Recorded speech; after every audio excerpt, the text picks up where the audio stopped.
Parks and the work Signature Squares has done with them has been incredible for downtown, because it gives you that little green space. You can sit and rest if you're a tourist, or if you've got kids, they can, play and splash in the fountains.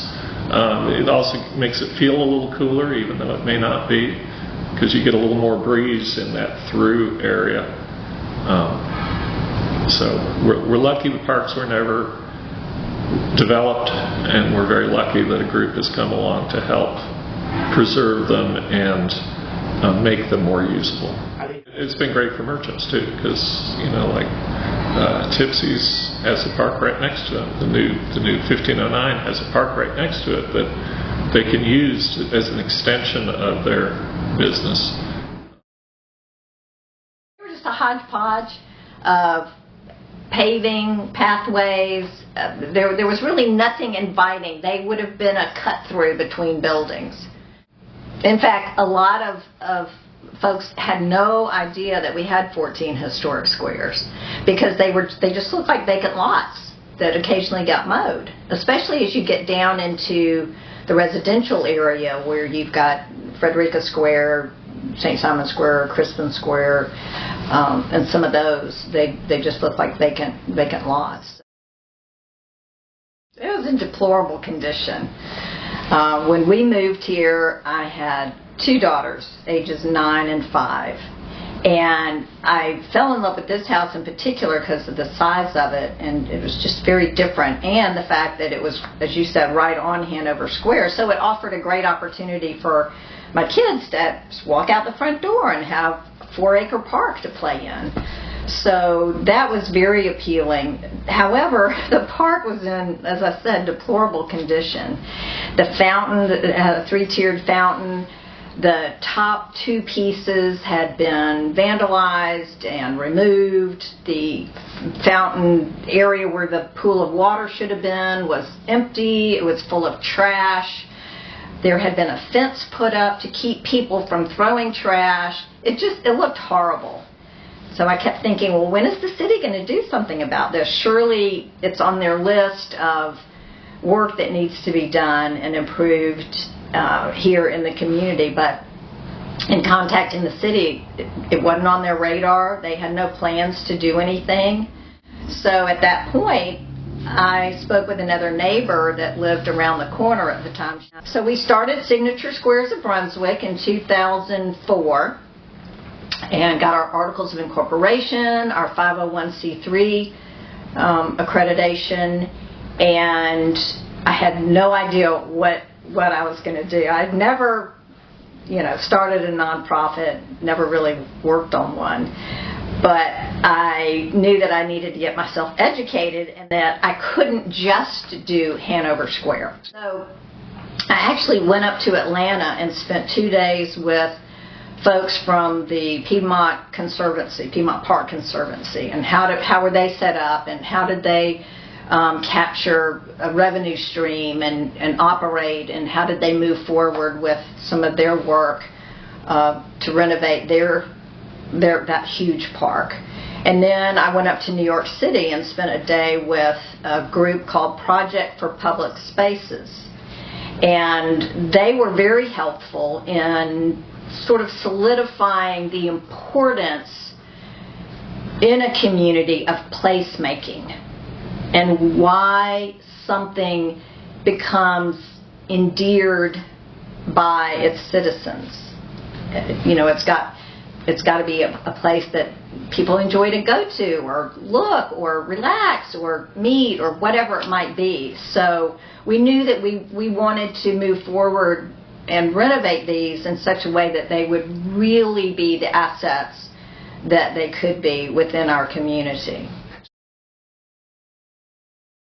We specifically wanted to start downtown because we knew the impact that it would have on the downtown area.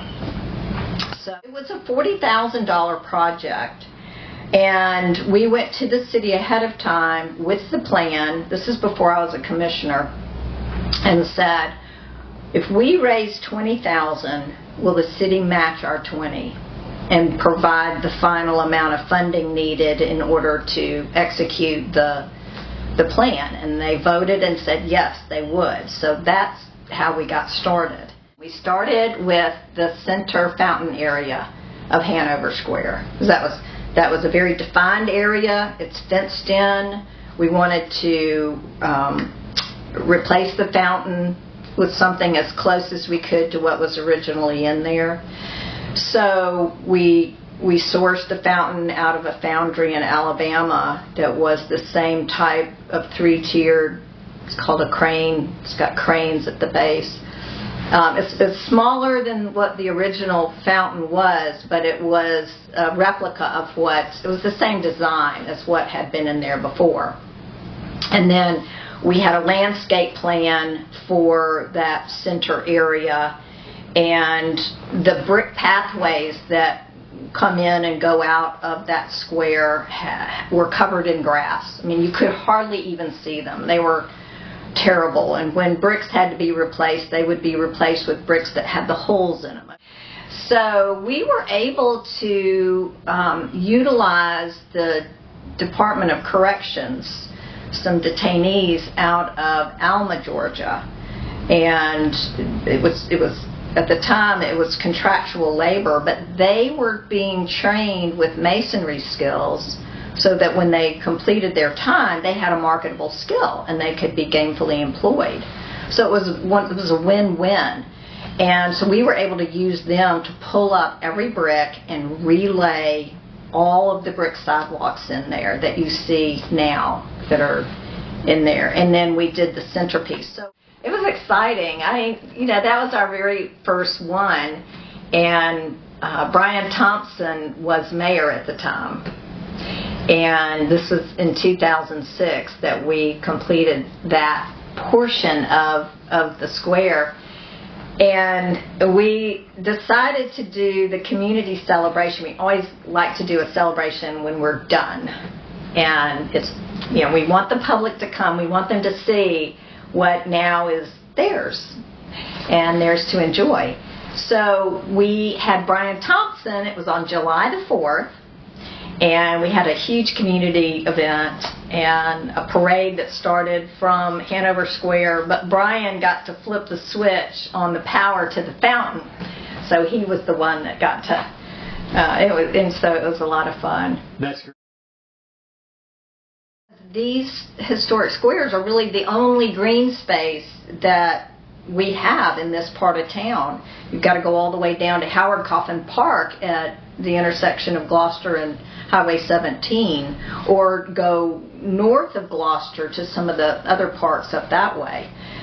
But so, being able to have a place to sit down. So we have a lot of benches. We have historic lighting. We were able to source lamp posts based on old postcards and photographs. And then brick pavement we use, and it's usually a mixture of color, just to give it that, what would be an authentic look based on the time frame that they were laid out. So really and we try to have a focal point in the center of each square. And the other purpose of signature squares is to tell the history of the city of Brunswick through our squares. So in essence, it's like a walking outdoor museum. There was really nowhere that anybody was telling the story of the city of Brunswick as a port city and the ebb and flow of the population over the years. And I think the other critical factor in establishing signature squares and getting the squares renovated was it finally gave Brunswick a true identity. It was looking around to see what are our assets, what do we have in our community that sets us apart.